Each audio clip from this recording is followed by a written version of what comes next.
Good evening, everyone. The number is swelling. We are already 194. Okay, let me start. So I'm so excited to welcome you all to this CPE themed India's Data Protection Bill, Fundamental Business Impact. Let me give you a brief history of this bill. The Personal Data Protection Bill seeks to regulate the use of individuals' data by the government and private companies and establishes a data protection authority for it. Privacy is your fundamental right. In 2017, the Supreme Court of India ruled that privacy is a constitutional right of Indian citizen. So it is your fundamental right. So every citizen, however, leaves a visible trail of private data while navigating in the digital world. Accordingly, India is set to legitimize a Personal Data Protection Bill, DPB, which would control the collection, processing, storage, usage, transfer, protection, and disclosure of personal data of Indian residents. After huge deliberation, the bill was approved by the Cabinet Ministry of India on 4th December 2019 as Personal Data Protection Bill 2019 and tabled in the Lok Sabha on 11th December 2019. On December 16, 2021, the Indian Joint Parliamentary Committee submitted its report on India's draft data protection bill. The bill is now likely to be passed by the Parliament in the next session, beginning February 2022. And likely it will enter into force in the first half of 2022.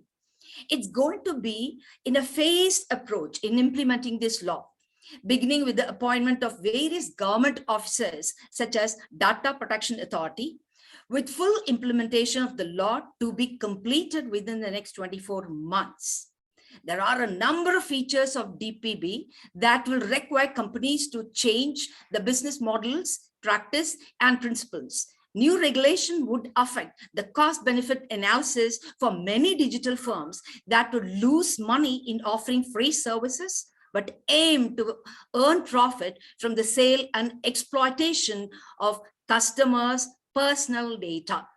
Many of those digital firms would have to rethink their business models if they can no longer collect, exploit, retain, and sell users' data as profitable as before.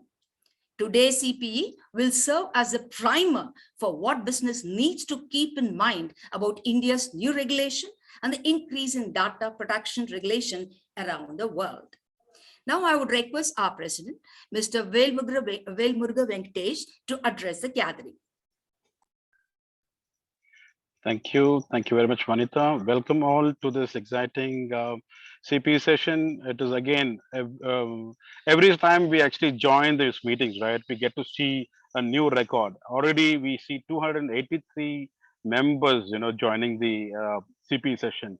That talks lots about this particular topic that we're going to be listening in from our esteemed speaker.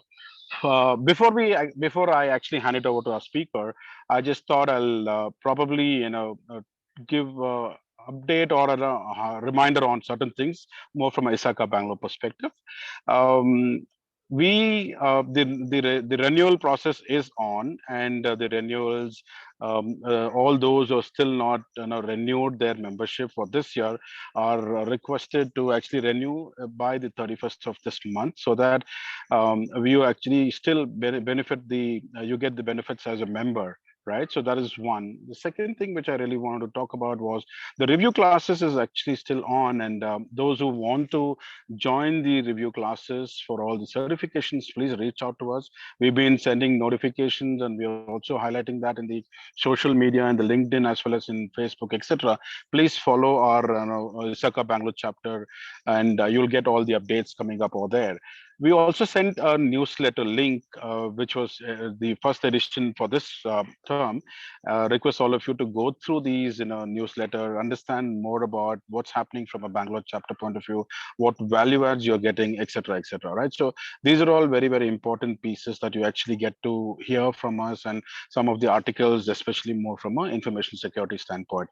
I would also request some of you guys to come forward and give some articles, or if you guys want to really talk about a particular topic, please feel free to reach out to us.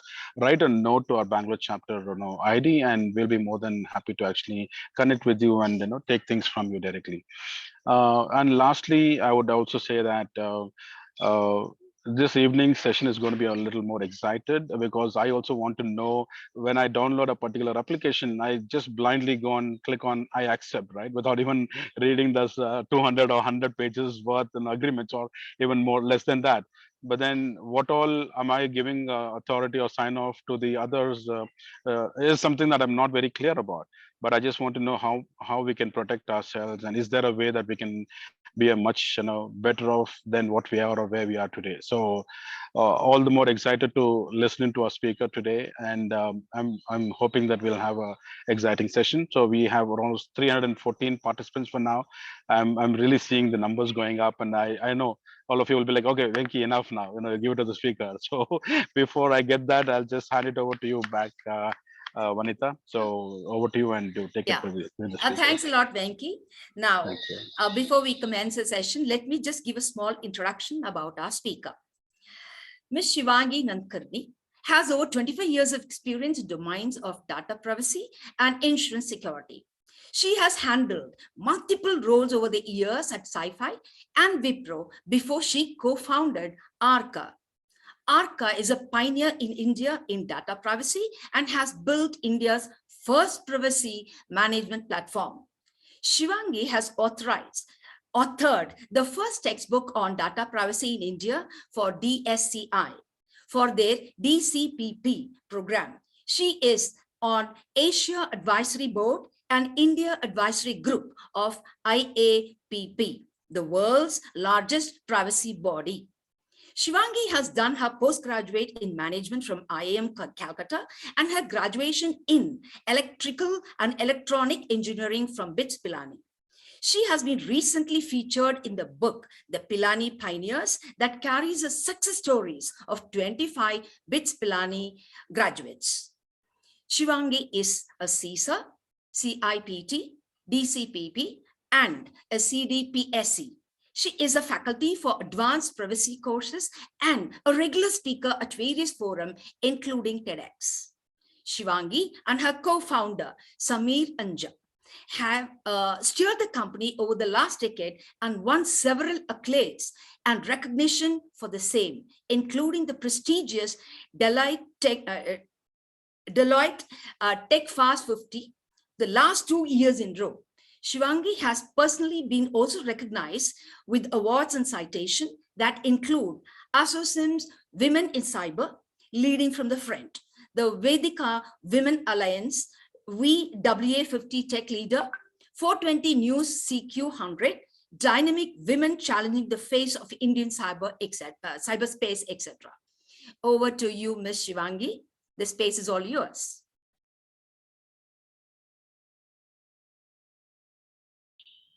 Thank you so much, Vanita, and a pleasure to be here. Thank you so much for inviting me. I think Narsimhan isn't here today, and it's so good to see so many familiar faces here amongst the. I was just looking at all the participants.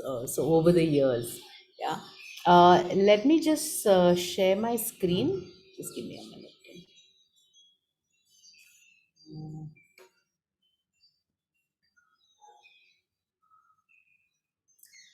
Um, I think, Vanita, you'll have to enable screen sharing for me. It is done. Okay, thanks. No, it's still showing disabled screen sharing. Just give me a second. One Sure, second. sure, sure. So while Vanita enables that, I think she's already given a fantastic, background about how the bill and so Vanita, you've done my introduction already and saved me a few minutes over there, so thank you for that. Right, and I see that many of you, I think, have been involved with various aspects to do with the bill and the privacy law as such. So I think some of this may be a repeat for many of you, so kindly bear with me on that. Yeah. So the way I thought I'll structure this when I was discussing this with Narsimhan also is that, I know I'm speaking to a very elite group over here, and most of you are, of course, governance, security very well, and many of you are also familiar with the fundamentals of privacy as well. However, there may be a few who may not have had that kind of exposure. So maybe what we'll do is spend some time setting the context, spend some time bringing somebody on everybody on the same page, and then we'll get into details. I just want to clarify that I am not a lawyer, although I've been exposed over the last decade to the whole data protection and privacy legal frameworks very closely. And this is not geared for lawyers. I'm sure many of you have had the opportunity to listen to many legal folks talk about the nuances of the bill. I'm going to just address the aspect that is relevant from an organization's point of view. Okay, and we'll do questions at the end if that's fine. So let's begin by setting the context. Why do we need a law like the upcoming Data Protection Act? We are, as organizations, we are exposed to so many acts and rules and regulations already, right? What is the need for this? If we take a step back and if we see how do we as individuals interact online, right? So let's say whenever we interact with the digital property, we give the digital property two things. We give it all our attention and we give it a whole lot of data. Not all of that data is something that we give consciously. A lot of that data is given by us unconsciously as well, right? Without us realizing that the data is being taken from us. Now, the digital property collects, uses, discloses your personal data. And it is pumped into at least into the advertising ecosystem, which is really a ecosystem of thousands of companies who are interconnected, who are doing their own bits, right? In return, what the ecosystem gives to the property is essentially payments and advertisements which have to be delivered to us as individuals, and what we get in return is a service, a service or a product or a combination, whatever you call it, right? A lot of it is free, some of it is also paid. So what today we take for granted as something that is our right, like mail, free search, social media apps of all times, of all types, all kinds of free apps actually. But this is the cycle in which the whole thing operates. Okay? And while we are online, as we all know, we are creating digital footprints with everything that we do online, right? Literally everything, not just online, when we're interacting with smart devices as well. Okay. So, data is being collected, recorded, analyzed, as we all know, and, footprints are being created. So what, big deal. So you have your digital footprint, it is continuously being added to, right? It's not static. And it is enriched with time and usage, because the more data that is there, the more, incisive that footprint becomes. Also, different footprints are available with different entities, right? Because they get access to different data. As we said, it gets pumped into the vast ecosystem, and I'm keeping it this amorphous, nameless faceless kind of ecosystem. Uh, Vast troves of offline data get combined with this. And this is again fed back into the same entities who probably we're interacting with, and who then use this to serve you not just ads, but recommendations, etc., based on your profile. So that's very good, right? I mean, what is the problem? As they say, so what, right? What happens is, over a period of time, we start operating in what are called echo chambers. You keep hearing the same thing again and again. Essentially, we keep seeing our type of content, right? News that is tailored to our likes and preferences, which is so different from, let's say, if you were to pick up a newspaper, which is a physical newspaper. You see news of all kinds. It's not as though something's been made for you. You get exposure to everything. Whereas now we keep seeing tailored news.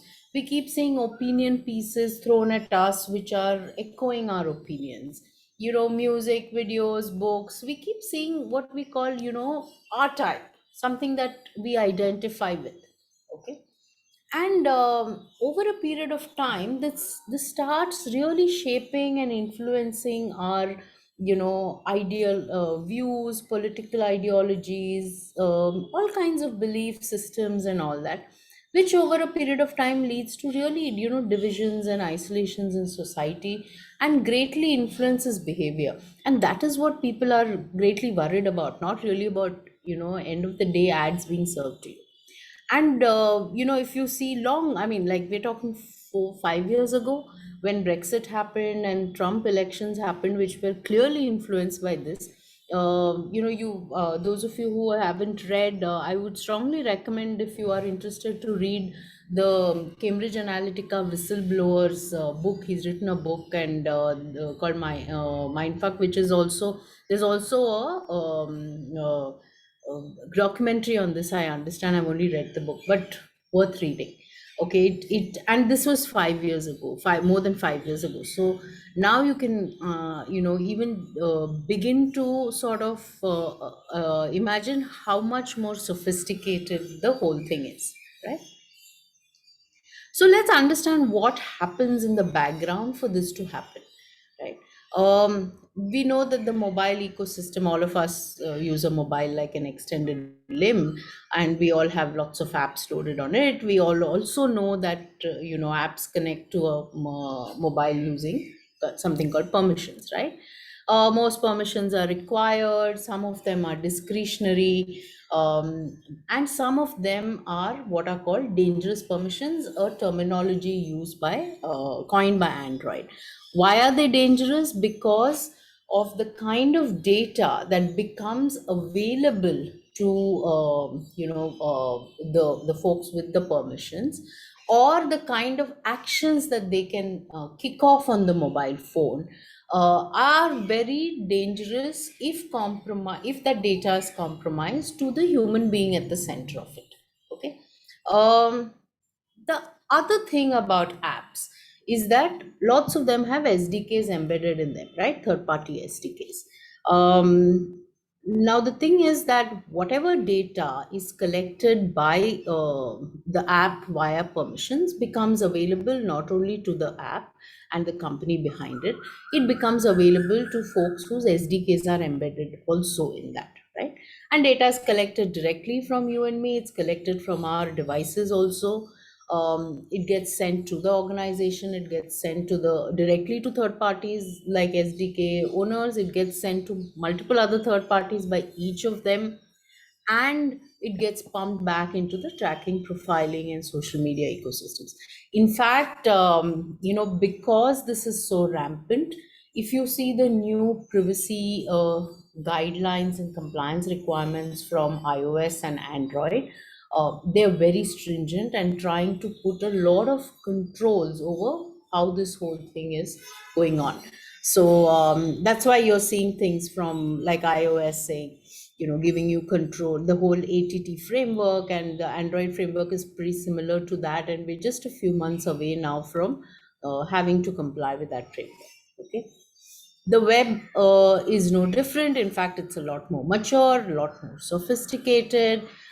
Same thing happens. Lots of tracking technologies, lots of data picked up from us directly in the background via social media posts pumped into that same ecosystem. Then you have the social media identity ecosystem, something that all of us know is hugely and mightily convenient for us to when using, access to certain digital properties, right? But we have to remember that the every time you, let's say, you sign in via Facebook, sign in via Google, the app or the website gets access to data from these websites, right? In fact, Google openly says be careful with properties asking for full access of in terms of permissions, right? So, in fact, my company Arca, we conduct this annual state of privacy of Indian mobile apps and website study just to see how Indian apps perform in terms of privacy, because there are very few data points about privacy. We are scheduled to release the fifth edition on Data Privacy Day on 28th, but I've picked up some data from that to share with you.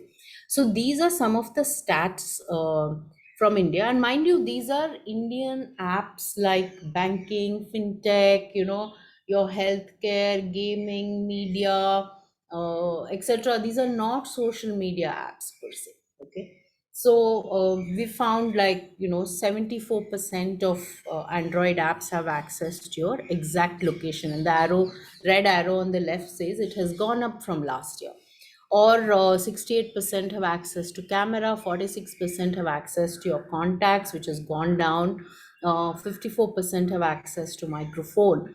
And on the right, we have some trending data because we've been collecting this for the last 5 years in a row. You can see that it's just going up, right? Similarly, websites, 96% websites that we've studied have third-party trackers embedded in them. An average of 21 third-party trackers per website. And of these, 68% are known to be involved in advertising and tracking kind of activities. Okay. Um, and if you see how do we compare with the world, we don't do too well, right? If you see, the effect of legislation in some of the other geos is very visible. In those of you who are interested, you can download this from our website after Data Privacy Day.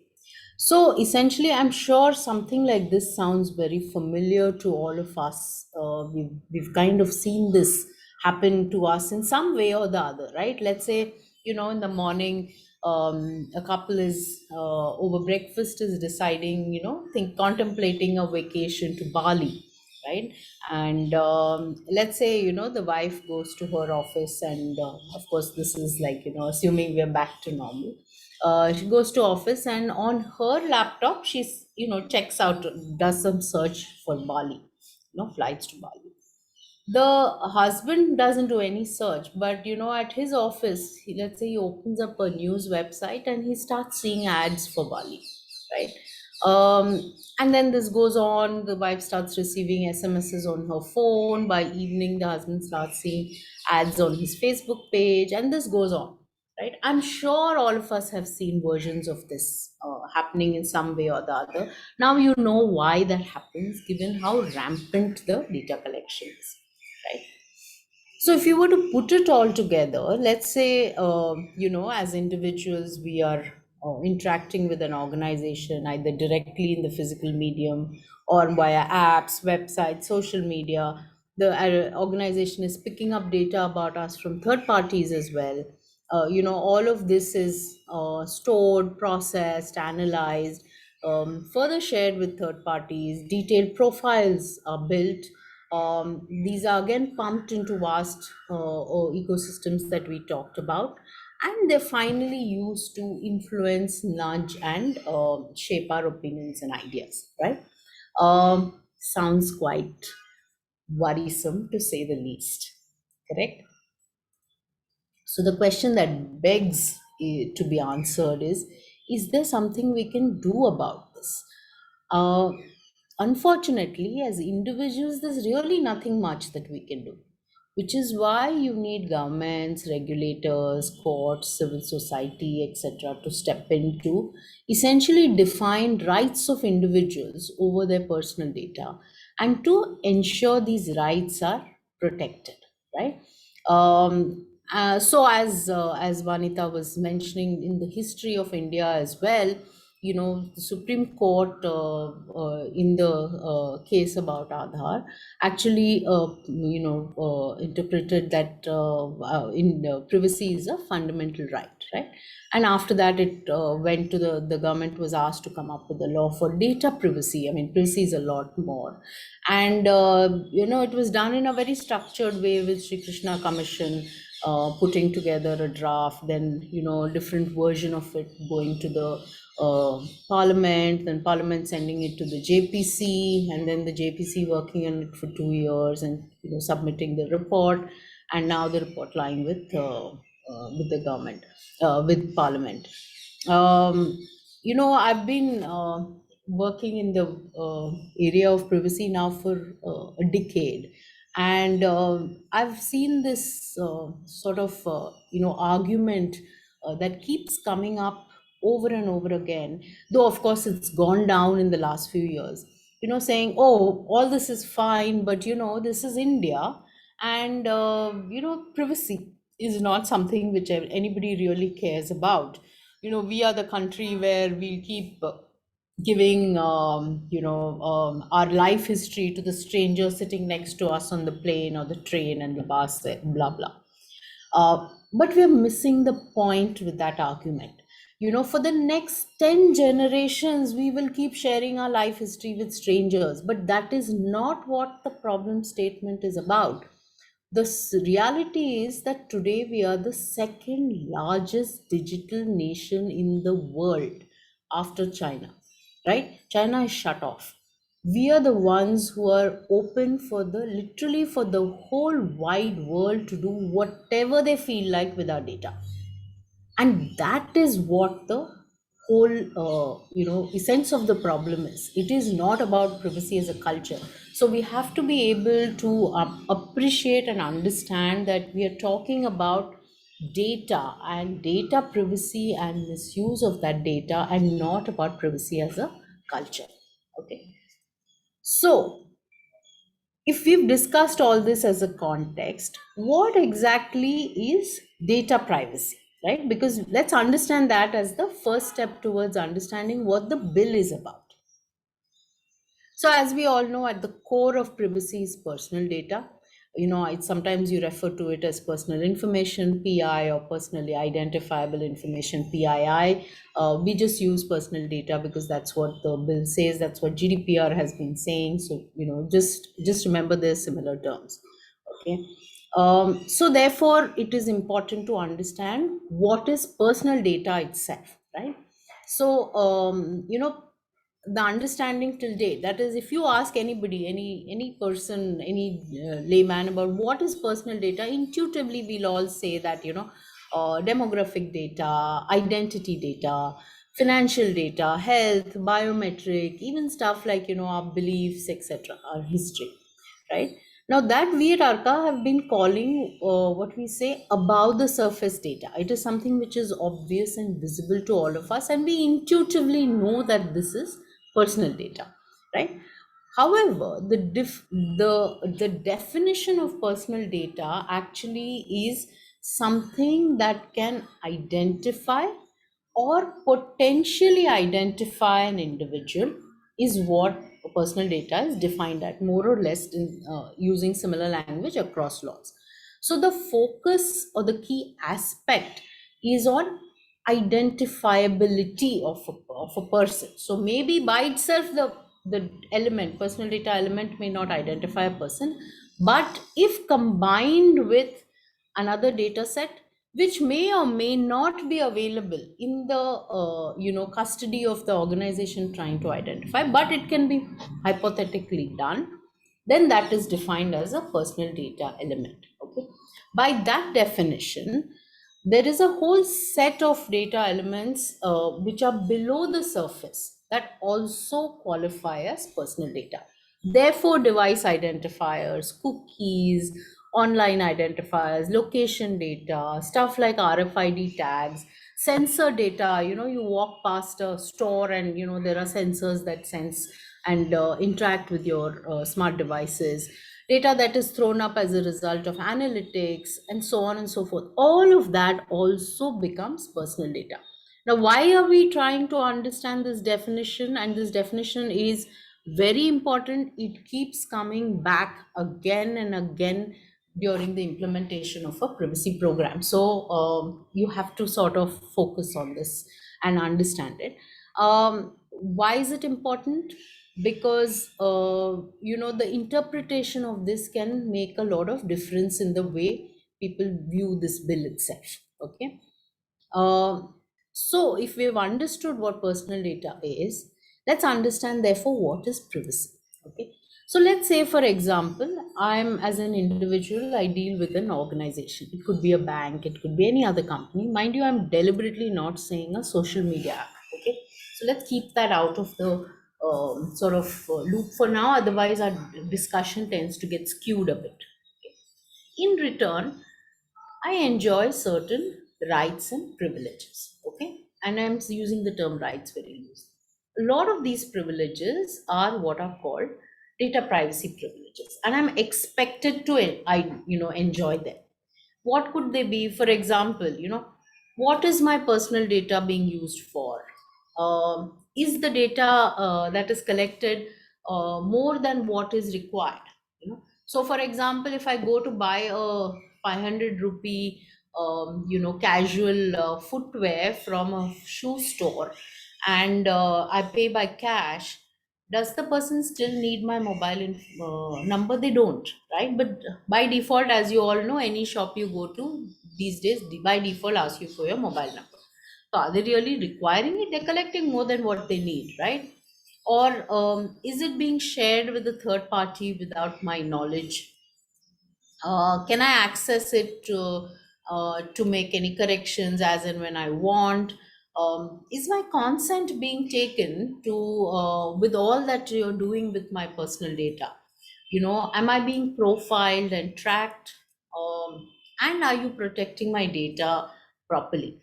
The last part is what data security is about. And I've highlighted it because very often we tend to use the terms data security and data privacy very loosely and interchangeably. But it's important to understand that the security or securing the data is one aspect of privacy. Privacy is all of this plus many more things. So now that we've understood really, what is privacy, let's try and understand the bill itself. Okay. So one thing that we have to understand, that the underlying essence of the bill is that all data handled by an organization is precious, right? And hence you need to do whatever you need to do to keep it secure. Okay.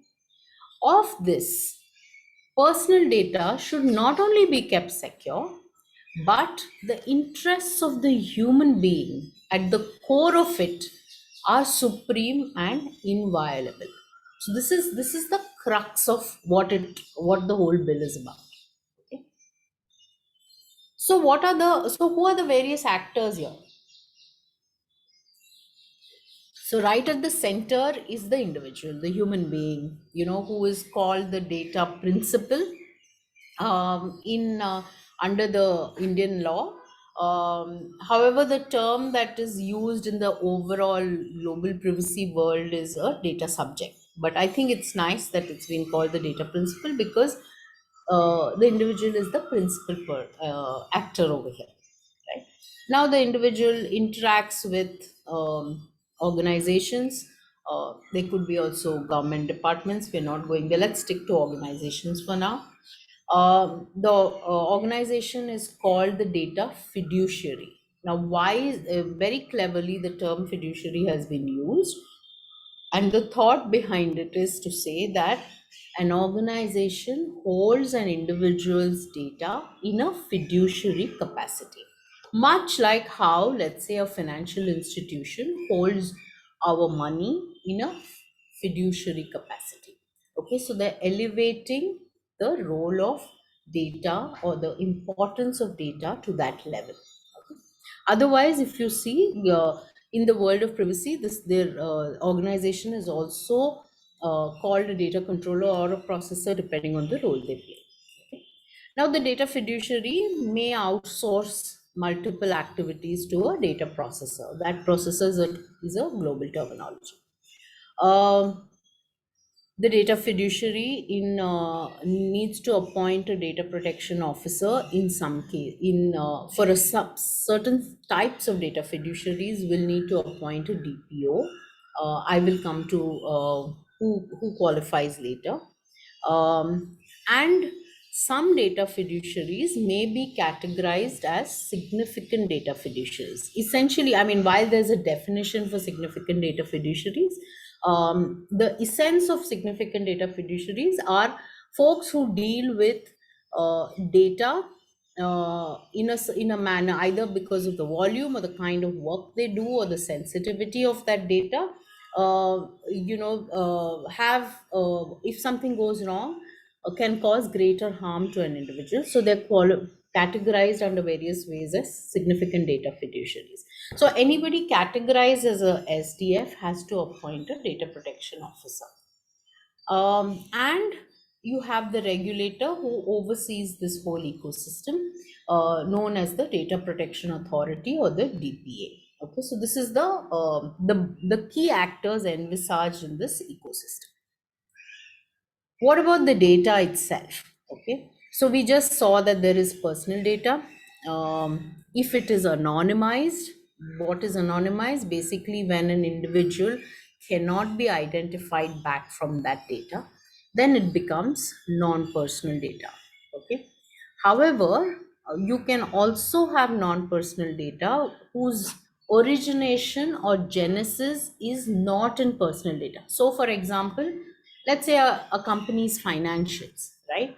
Or a company's manufacturing company's, let's say, inventory records. Now, all of that is very critical data, very, very sensitive data, but it is not personal data, right? It is non-personal data, and it doesn't originate in personal data. So even that is considered non-personal data. Okay. There is also another category of data called de-identified personal data.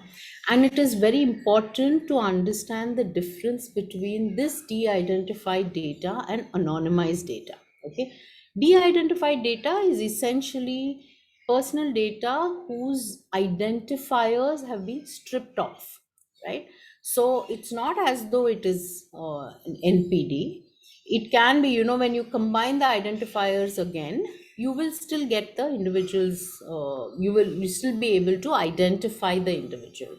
However, there are lots of use cases for de-identified data, and many business processes and many requirements are such that you strip the identifiers out. I mean, it could be something like, for example, in a lot of healthcare situations, a lot of the identity of the individual is stripped off and the core data is used for certain purposes and so on. Okay.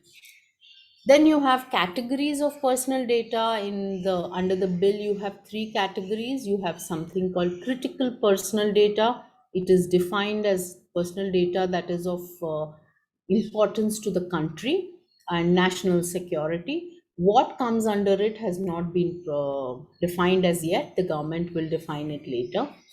Then there is sensitive personal data, which essentially is data around the human body. So, a lot to do with health and biometrics and so on.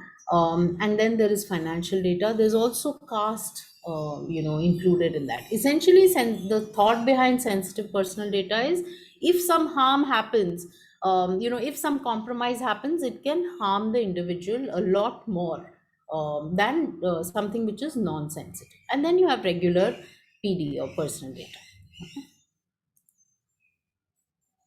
So we've understood the actors, we have understood the data.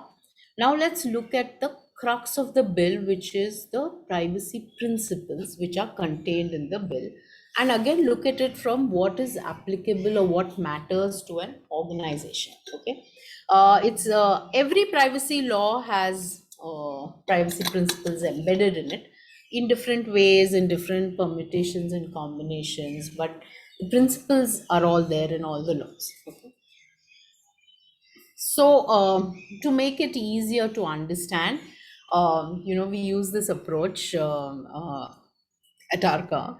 So we say that, for example, why does the organization need a particular piece of data to begin with, right?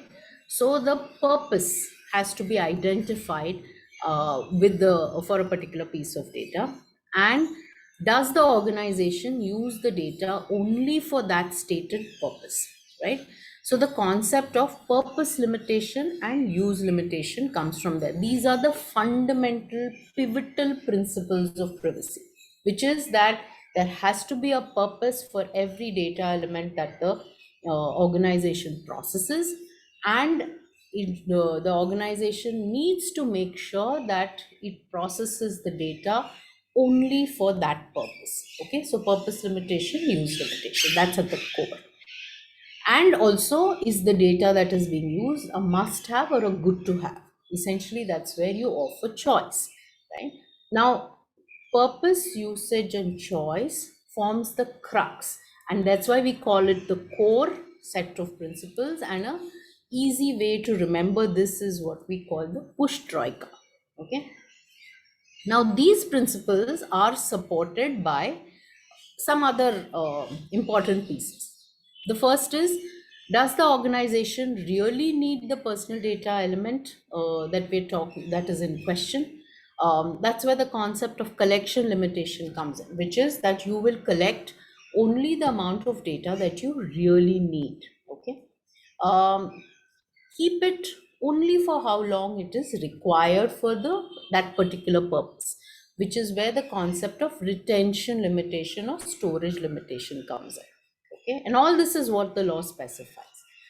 And is the organization telling the user all that is being done with the data or not? That's where the concept of transparency comes in. And what you see, the notice, which is the privacy policy on the website, is one manifestation of actually displaying that transparency. There are other ways as well, right? Now, these three principles, we call it the no core foundation because it helps you sort of put it together. Okay, ensuring all the time that you're doing this, that each type of personal data element is linked to a specific what is called legal grounds for processing. Okay, now the most common legal ground that all of us know is consent, and that's the bulk of the legal grounds for processing under the India DPA. Okay, but you can have others as well: contract, vital interest, etc.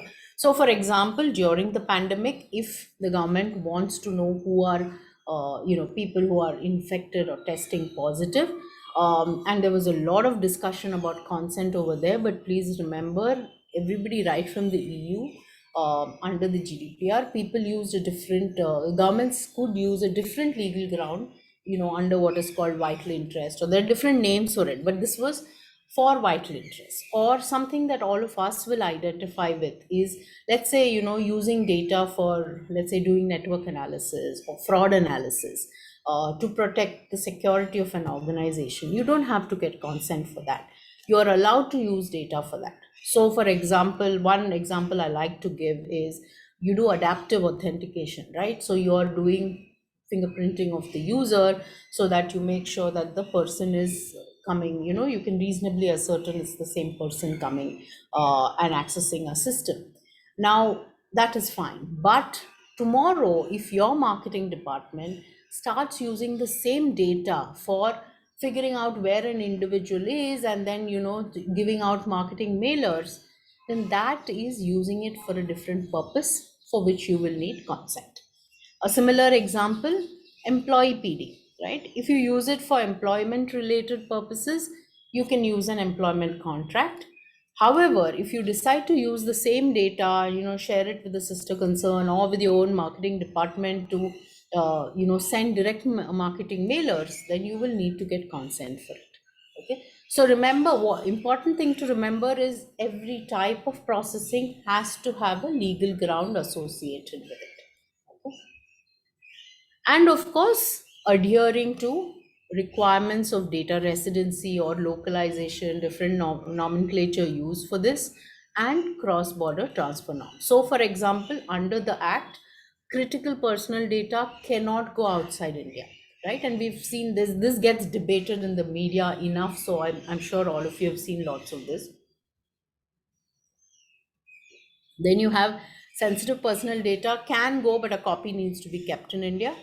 Other personal data, there are no restrictions. Okay, and every privacy law has some version of this or the other.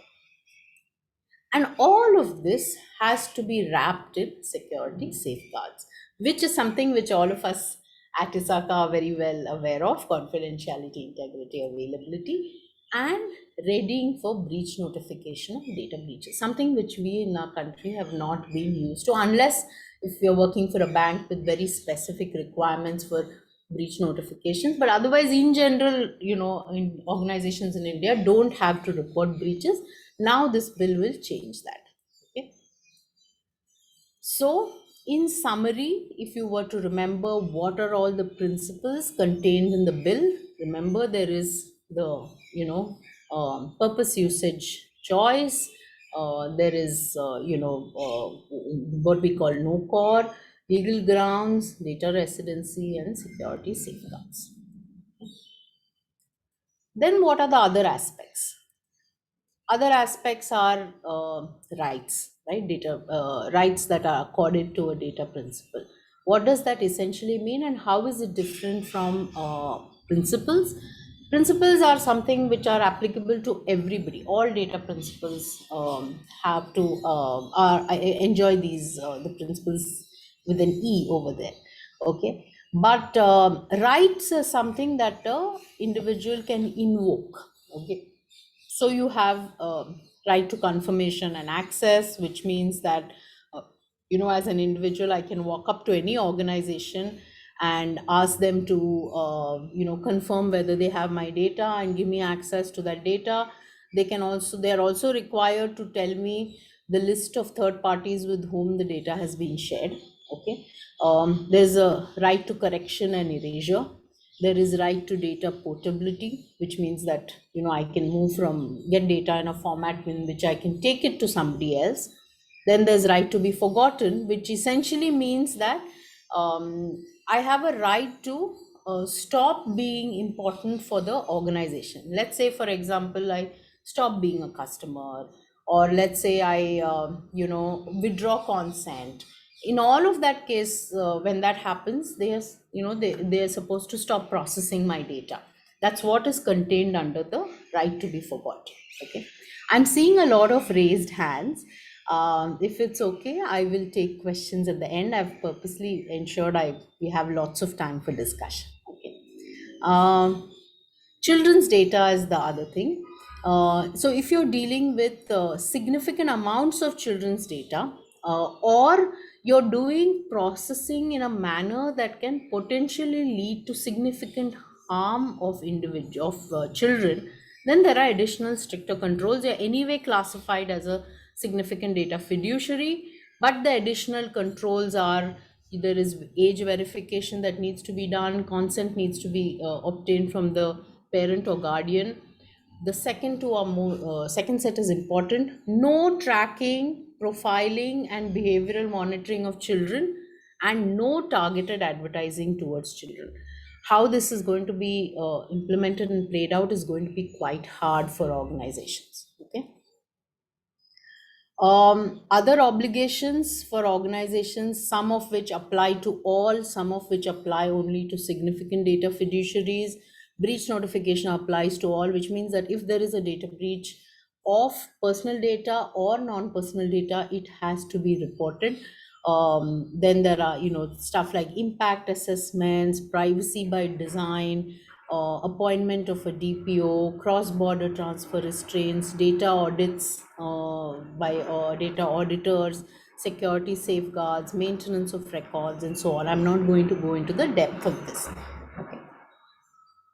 Where does NPD feature in all this? Because NPD was the googly that came right with the bill. It suddenly became from PDP, it became DP, right?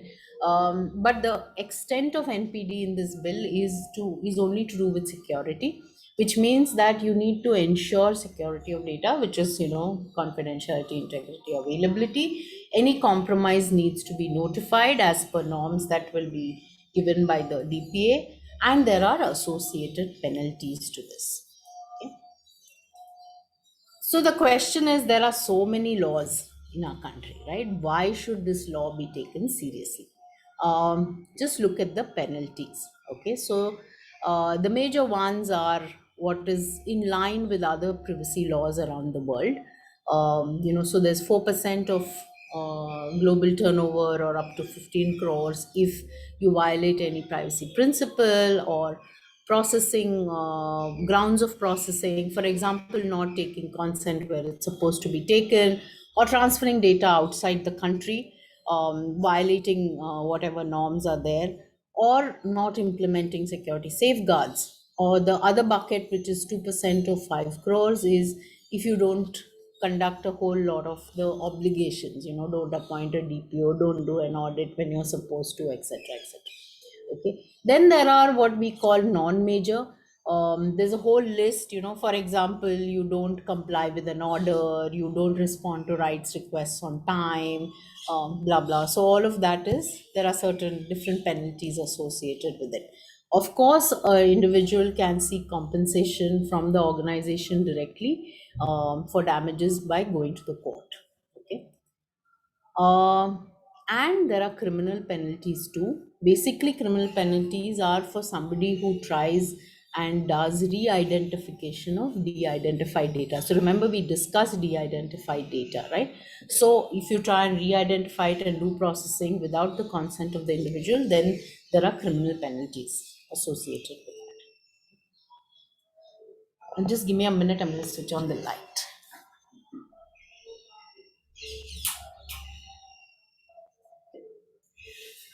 Now let's come to implementing the bill. Okay, so if we were to go out and implement this bill, what are the kind of challenges that an organization is likely to face? Okay. So of course, we know that if only life was simple, there's a law and a set of laws, there's a checklist, and we're done, right? Fortunately, the reality is that, first of all, most organizations are not exposed to just one law. They have multiple laws that they need to, multiple privacy laws that they will need to sort of comply with, because operations are spread out. And so we have laws. We saw that they contain principles, rights, and obligations.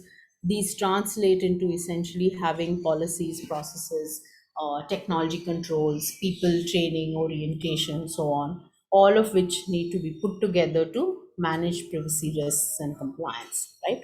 Therefore, you need a full-fledged program, and you need to use frameworks for this. Even if you're a small organization, I mean, we work with organizations as small as 10 people companies. And while it's a lot more strict and simplified, they still need to do multiple activities like a program.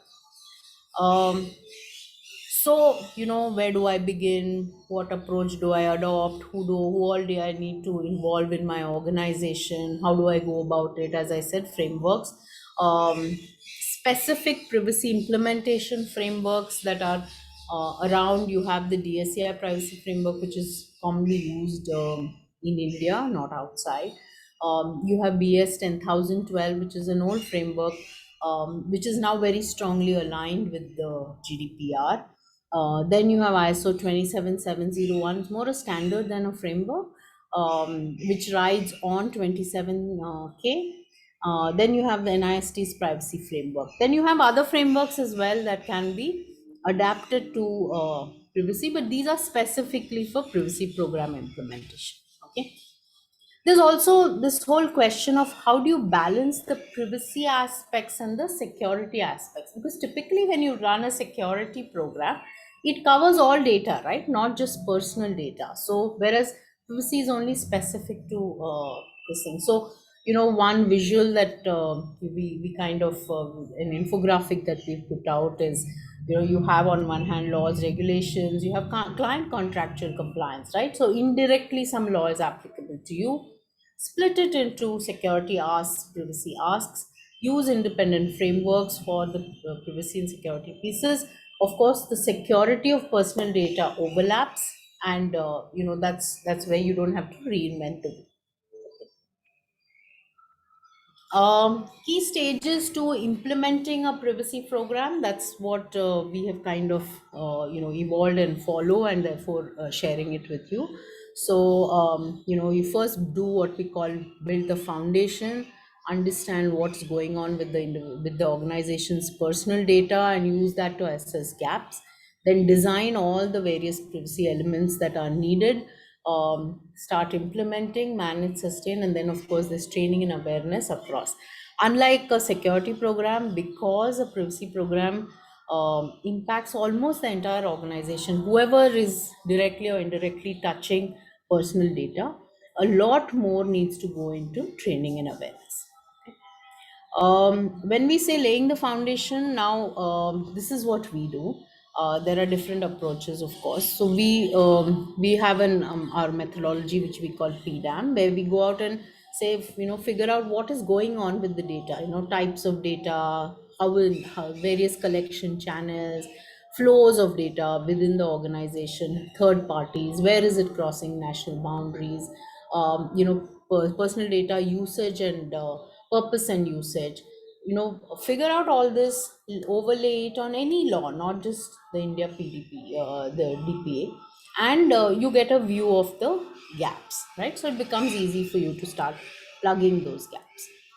Remember that you have to look at gaps at the org level as well as at the product, process, or function level. Different things are applicable at different uh, situations. What are some of the challenging issues that organizations struggle with typically? Okay, and we've been doing this for the last 6 7 years, so these are some of the things that we keep seeing all the time, right? Data discovery and mapping, it is like the holy grail, right? I mean, all of us wish that we had a couple of tools that you could just release to do discovery. Unfortunately, not so easy. The bulk of the data you can have tools, especially structured data, but the long tail of data that's spread across devices and the way people use it. So we've seen situations where there's a structured huge database behind a big application. Everybody thinks it's all in control. You talk to the different user teams and they'll tell you, oh, I take a PDF or I download into Excel and I email it to so and I take a WhatsApp message and I share it with this vendor. Now obviously IT is no clue about all this going, right? So that takes time to discover. And similarly, mapping of data flows, as I said, you think that one something is happening, but in reality on the ground something else is happening. Now it was all fine. Now because of all the constraints, you need to figure out what is going on the ground. The other thing is data residing with third parties is also a major challenge, because some of them may be violating cross border norms without even realizing it. So you may do everything to keep things within, let's say, the geo, but your vendor who is processing some of your data as part of a process may be using a storage location which is outside, but you are still accountable as the controller, right?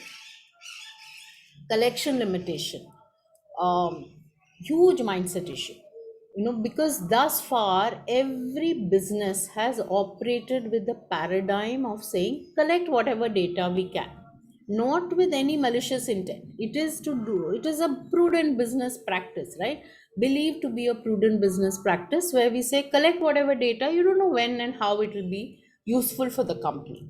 But now we are entering an era of which says that collect only what is required and no more, right? So this is a what I call a complete mindset reboot in the company.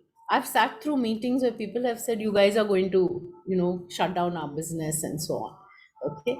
So that takes time to work through, because so many stakeholders are involved in this, and it impacts organizational processes. You can't just turn around and say that you can't collect this data. You cannot do that, right?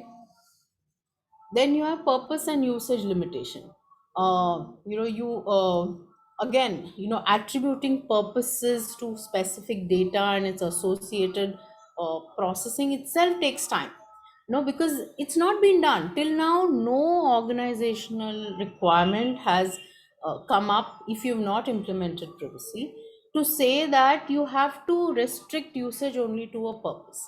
As security professionals, we have been asked or tasked with the job of protecting all the data, but legitimate users are free to do what they want with the data, right? Um so putting controls in place to ensure data gets used only for the purposes that it is allowed to be used is a huge challenge. It's very hard to put technology controls. You can put compensatory controls in terms of managing, restricting access, putting everybody on a need to know basis, putting a whole bunch of layered authorizations and so on.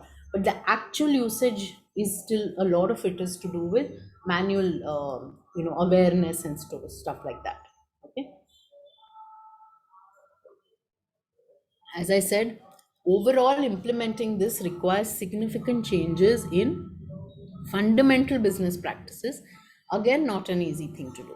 I mean, sir, think about situations where, let's say, there is a business head who has been for the last several years built very, very sophisticated analytics processes, has been using data in very smart ways, and now suddenly you're telling her that, listen, just go back to the basics. If the user has not consented to all this, you cannot be doing all this. And in this, remember, there's granularity. Some people will say yes, some people will say no. Now, depending on who says yes, you do what you've been doing. Those who say no, you have to stop. So that granularity is also a challenge to implement. Okay. Perception management about privacy. So we spend a lot of time, especially with some of our large enterprise clients, even trying to figure out where to start. Okay. So some, as a lot of people say, privacy is a technology problem, somebody says it's a security problem, somebody else says it's a legal problem, otherwise it's a risk and compliance problem. The thing is, it is true, but it is also not true, right? Because it is all of this put together and much more, right?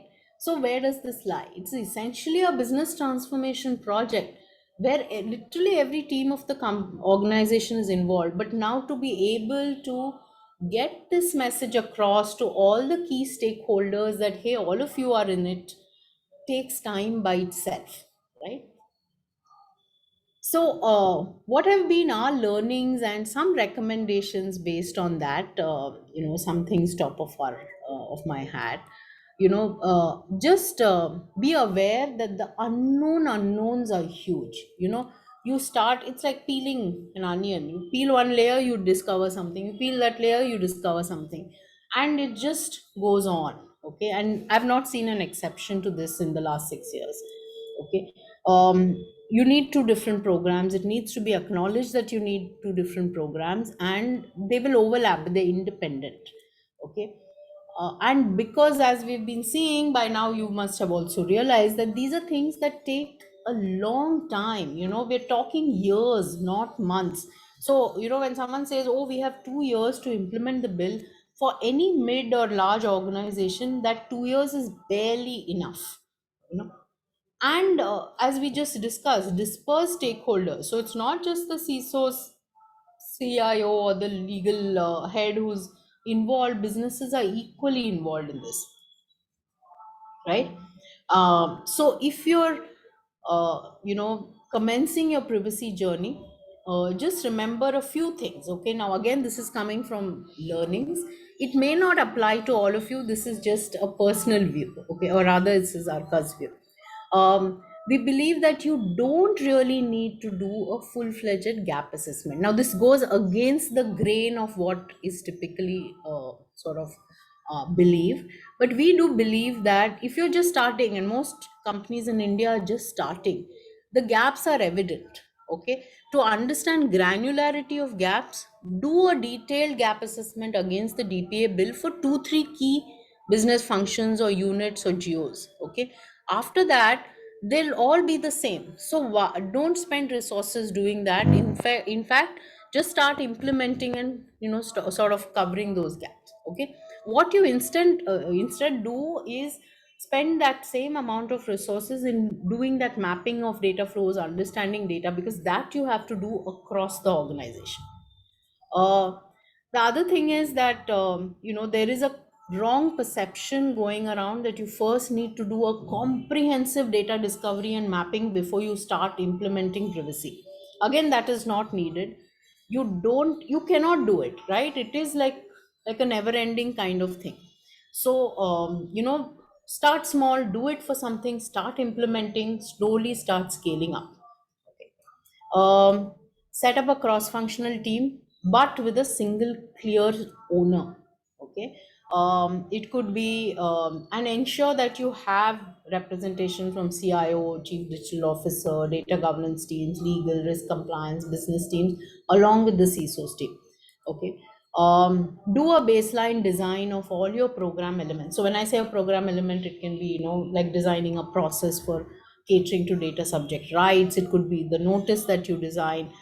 Your organization may be across let's say 15 countries, each of which having different requirements for a notice. Start with one, have a baseline design, then adapt it and fine tune it as you roll it out across the organization. Because this is a lot of it is iterative. Everybody's learning, new aha moments will come. I've had situations where 1.5 years into a program, suddenly the legal team came back and started questioning whether the organization's that activity was as a controller or a processor, and they had very valid reasons for it. So we all went back into that whole loop. So nothing is static. Please be open about it. Okay. um, Roll it out in phases. We always say, start with a pilot and do the pilot end to end. Okay, implement. Only then, a lot of learnings come up, the bubble up. Pick 2 or 3 business units for that, and further huge learnings will sort of emerge, and then you scale up across the company. Okay. um, Build a comprehensive learning and awareness program for privacy, because as we said, a lot of the controls are by educating your users. But, and this is a big learning for us, do not try to make your entire organization privacy experts. You guys are the privacy experts. Let everybody else be on what we call need to know basis, objective, granularly identify what everybody needs to know, what should be the outcomes, and specifically tailor it. When we started 6 years ago, we used to try and educate every team, trying to make them understand what are principles, rights. We realized it is no point doing that.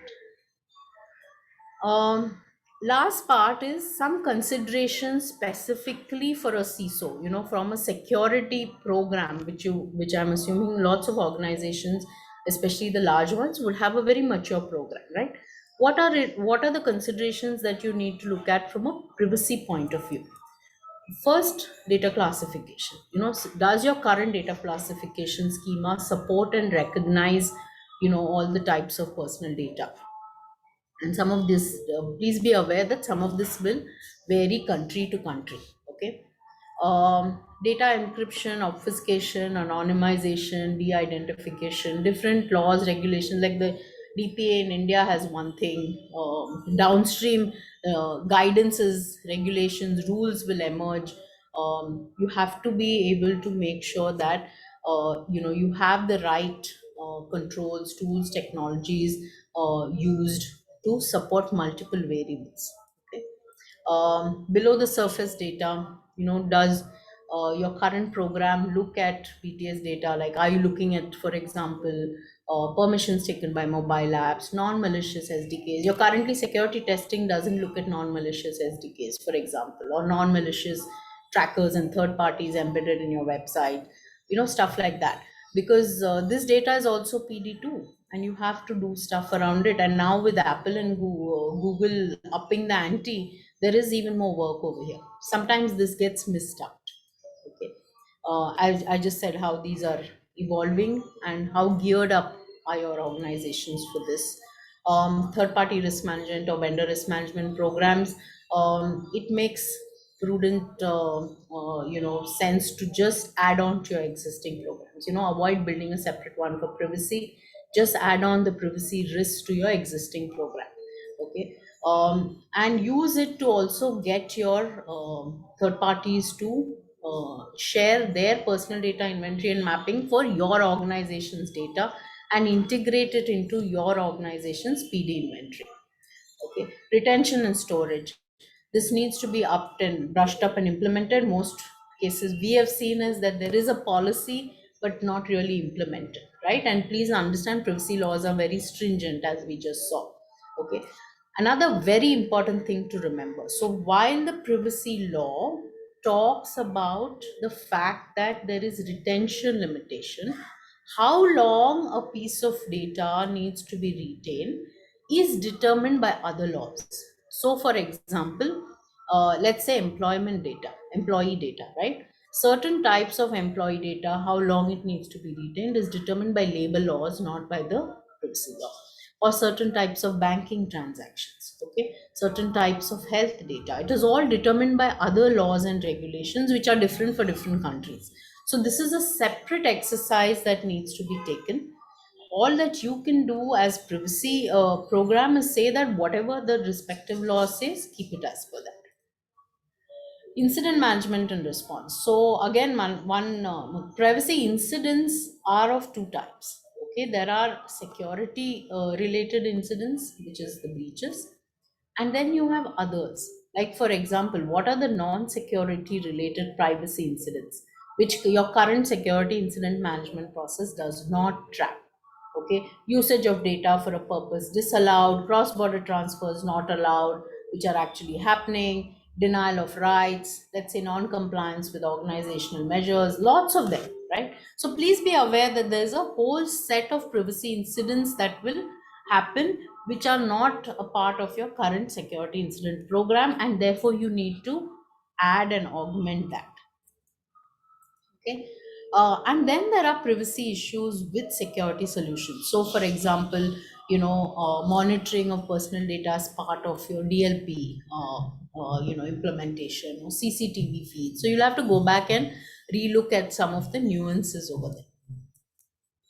Okay, so that brings me to the end of my formal presentation. A bit about ARCA. We work in two areas, privacy and InfoSec. Founded 10 years ago. We just completed our 10-year anniversary. And because we began very early in privacy, we've had an opportunity to contribute to the privacy landscape in India quite a bit. We worked quite a bit with DSCI. I know that some of you have attended the DCPLA sessions where I'm a faculty. Also authored the DCPP textbook for the DCPP certification. We do a lot of other work with them as well. We bring out this state of privacy study, as I said, we've had some recognitions as well. What really we take a lot of pride in is that we've built the first privacy management platform out of India, and that's what we use for all our engagements. We run a lab where we do testing. We run a academy where we do accredited programs of IAPT and DSCI. We're also launching a library of self-learning modules. So that's a quick overview of ARCA.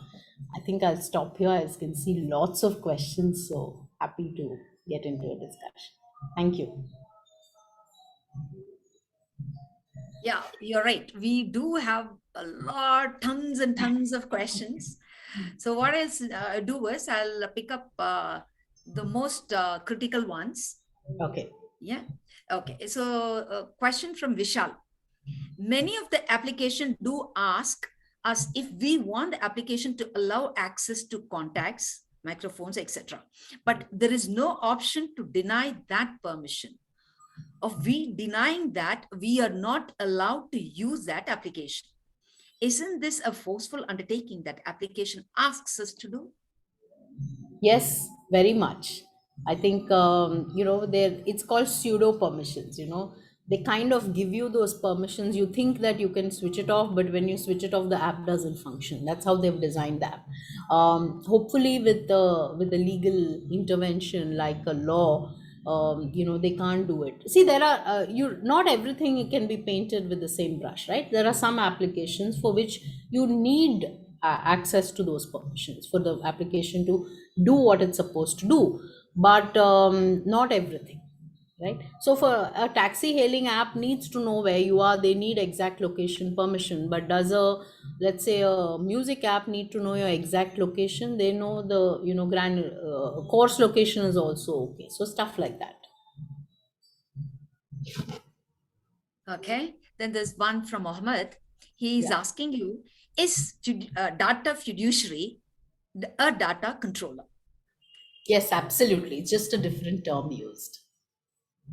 Okay, from Ramesh, whether masked financial transaction data would be treated anonymized data or de-identified data generally used for AI. Putting such a data on cloud potentially causes data privacy dilution or breach. Good question. Two separate questions, actually. Masking data is de identifying, it's not anonymizing data. Okay. Anonymization is a one-way process. The moment you anonymize, you should not be able to re identify the person. So, this is de identification. That has nothing to do with where the data is stored and whether it is violating. So, if it's in the cloud, so let's say let's take use cases. Okay, so let's say it is non-sensitive, non-critical data, and it's being stored in the cloud, and in the cloud instances outside India. The law allows you to store data outside India if it's regular PD, right? So you're not violating. But let's say if it is data that comes under CPD or SPD, right? In which case, if the cloud location instance is outside, whether it is masked, whether it is encrypted, it is still PD and it is still being located outside. So that is a violation of the law. Okay, we have quite a few questions from Madhav Rao. I'll just pick one. Okay. Impact, can you explain the impact of DP requirements on the cost benefit aspects? It is very dependent on your use case or as an organization, right? I mean, if you are dealing with lots of personal data spread across multiple countries, exposure to multiple laws, there's obviously a lot of cost that's involved. But finally, all of you here are risk professionals, right? So understand that there is a certain risk involved in not complying with certain things, and so you decide what is it that you want to live with, what is it that you want to mitigate, and what is it that you want to figure out other ways of compensating. Finally, it's risk management. And a question from Nagaraju. How was the alignment of PDPA with ISO 27701 2019 standard? Can you please focus a few highlights? Great question. So 27701 is a standard or a framework that helps you implement privacy programs. Okay, but to comply with the law, you need to be able to then marry those individual things to the law. So let me give you an example. Okay, the let's say 27701 will specify what are the kind of that you have to have a notice on the website, right? And that notice should contain certain things which are based on best practices. Now you take that, you implement that. Now you go and see what, let's say your exposure is to GDPR, okay, or let's say your exposure is to India DPA. The law will say notice has to have 25 things. I'm just throwing a number. Now, does your ISO 27701 has covered each of those 25 things? May not be, maybe. If they haven't, then you have to add on that extra. So this is something which you have to do for every law that you are exposed to.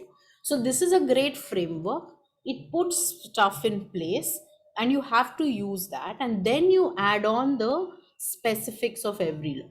Another thing is that, like, let's say for example 27701 will tell you that you have to have a DSRR process, right? Data subject rights request processes.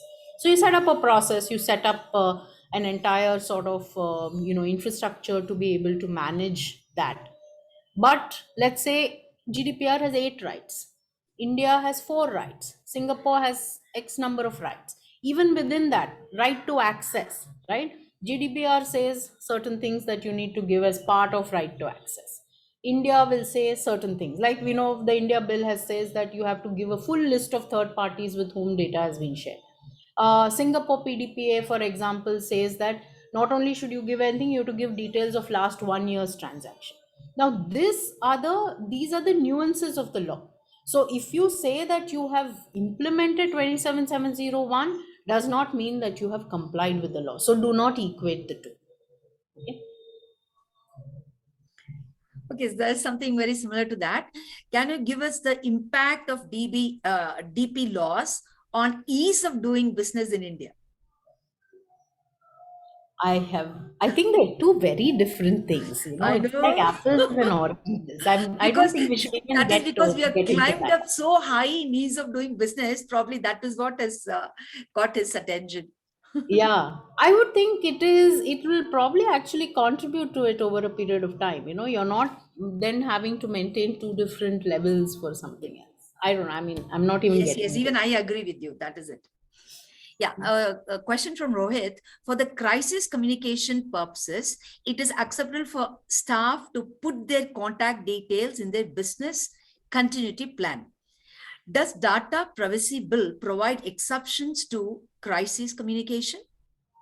Again, let's go back to basics. Okay, what you use the data for, has to have a legal basis. So, if your legal basis is consent, and you have taken the user's consent to include their names in the plan, crisis plan, and you make sure that it is used only for that crisis plan and not for something else, right? You've met the requirements of any privacy law, not just the Indian Act.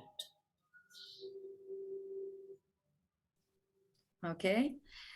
So what about the data backed up in tapes, CDs, and put in shelf 3 years to 5 years old? Do we still need to apply PDP controls to them? So the PDP bill, when it becomes a law, whatever data is in the custody of the organization will come under the ambit of the bill. Now, let's say data that is backed up. Okay, in what way is it being used or potentially can be used? Depending on that, you figure out where it is. Like, for example, if it's backed up and it's kept in another country, but the data in it is sensitive or critical, then maybe you will have to make some changes to that. But if it is a regular PD which doesn't fall into CPD or SPD, maybe you don't have to make any changes. For that is exactly why I said you have to do the data mapping. That's when you'll know what is going on, and that's when you'll know which aspects of the law have to be applied where. Yeah, there's one from Raghav. He's asking how critical and sensitive personal data are defined. So critical data, it's like you can look at it as hierarchy, right? So there's PD, subset of it is sensitive personal data. It's defined as, so you can look up the exact definition, but essentially data that is anything to do with the health, human body, financial data, as well as under the DPA, they have also defined caste, and a few other things that are under that. CPD is yet to be defined. The government will define it. Okay, the complaints may be handled in phases, almost like Basel norms implementation, Basel 1, 2, 3. One sec. Yeah. So the as of now, at least the bill is saying you'll get 2 years to implement everything. They've not made it in a gradual manner. But remember, it's a law, right? So if you look at even the GDPR was passed in 2018, they had to, comply by 20. It was passed in 2016, had to comply by 2018. We are in 2022. Lots of organizations are still trying to implement. So it takes time, and the regulator, therefore, if you see, had initially gone easy, but now the regulators are beginning to take action in Europe. So it is really, how the regulator will start acting. And over here, you have another paradigm that you need to worry about is individuals getting aware. So we've been seeing, for example, with all our clients, that the moment a law goes live, and it happened with GDPR, the rights requests start coming like this, so which means that individuals become aware, and so some of those things you will have to prioritize.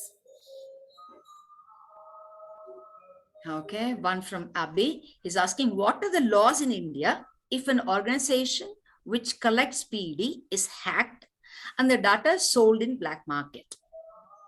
Yeah, you saw the penalties that are there, right? You will incur those penalties, because you have to first of all notify that you've been attacked, right? And then depending on the kind of harm that is potential harm, you will be fined by the regulator, and also the individuals involved can take you to court.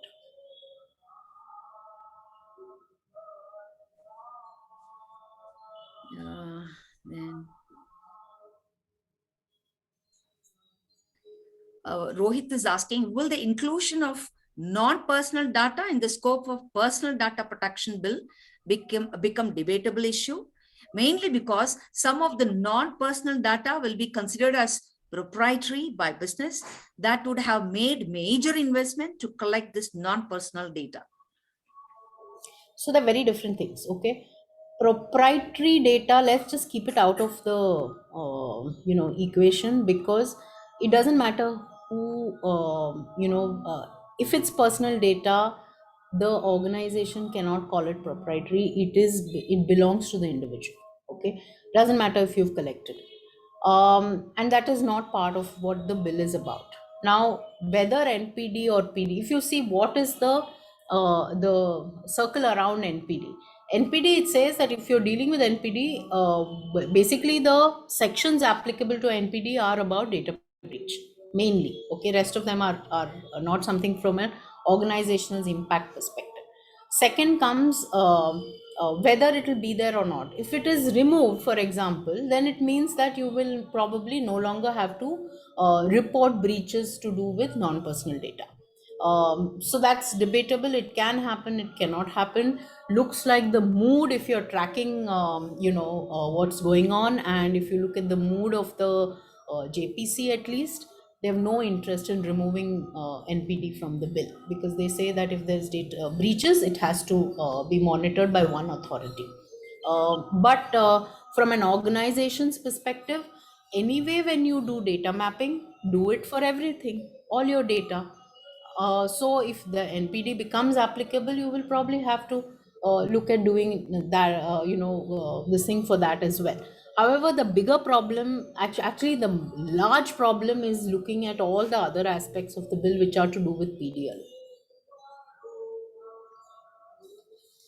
Yeah, Yogesh is asking, we normally see companies refuse to admit to data breach. Will the data privacy law help in getting this data more transparently as a part of companies' disclosure? Yes, absolutely. Because there is breach notification, right? So this bill requires that the moment you're attacked, you have to report it. So obviously it will come out into the open. Okay.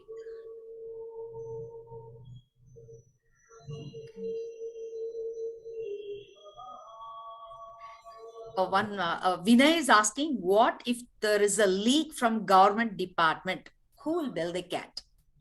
Great question, and that is being debated whether the government depart. See, the by default, government departments come under the ambit of the bill. Now, if you see that a lot of the discussion and debate that is going on, and even the dissent notes that have been presented along with the JPC's recommendations, are about giving the government the power to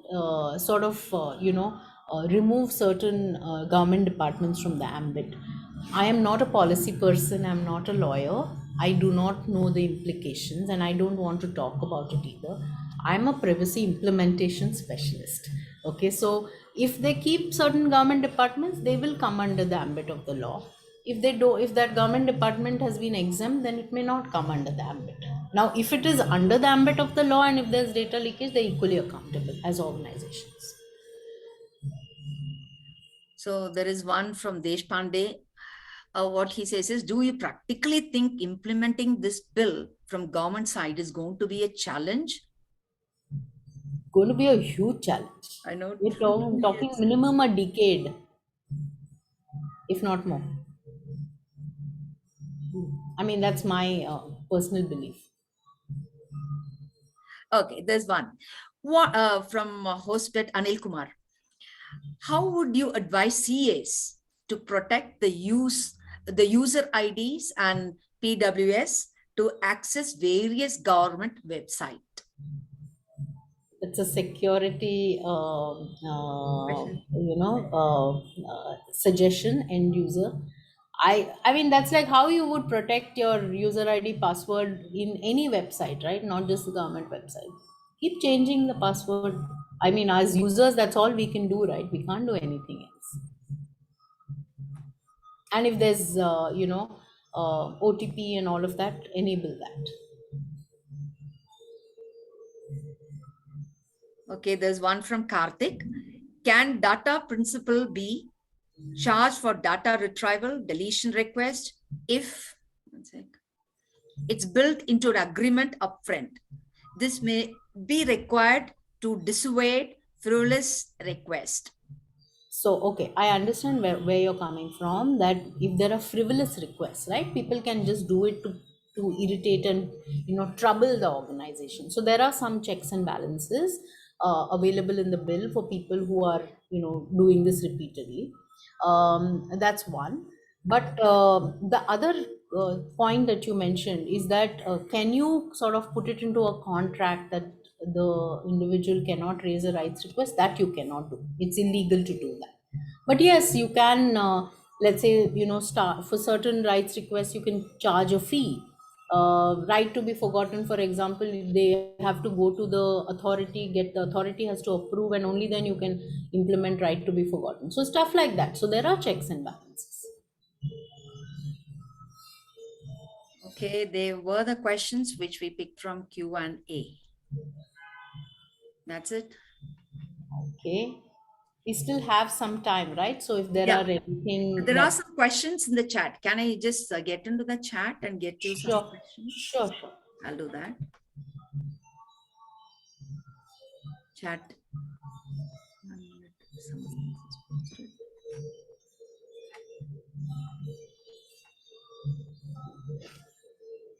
Let me go to chat and get the question 1 second.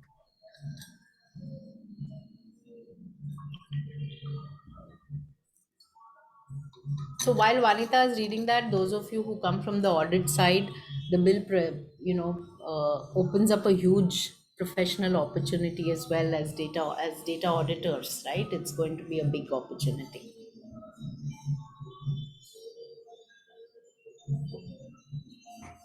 Okay. So what I'll do is, I'll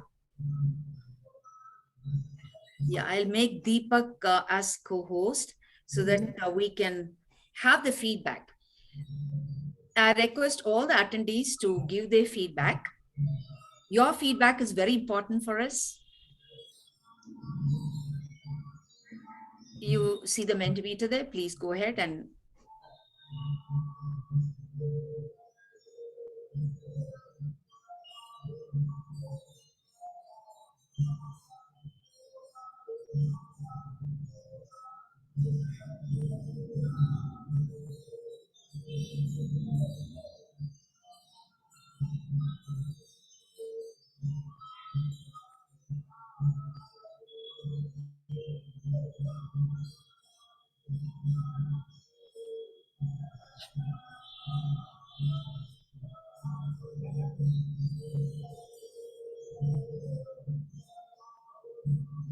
Yeah, good.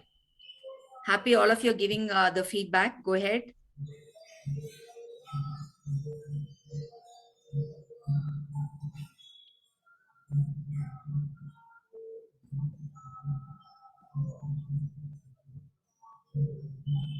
Okay, let me propose a vote of thanks now as it keeps going.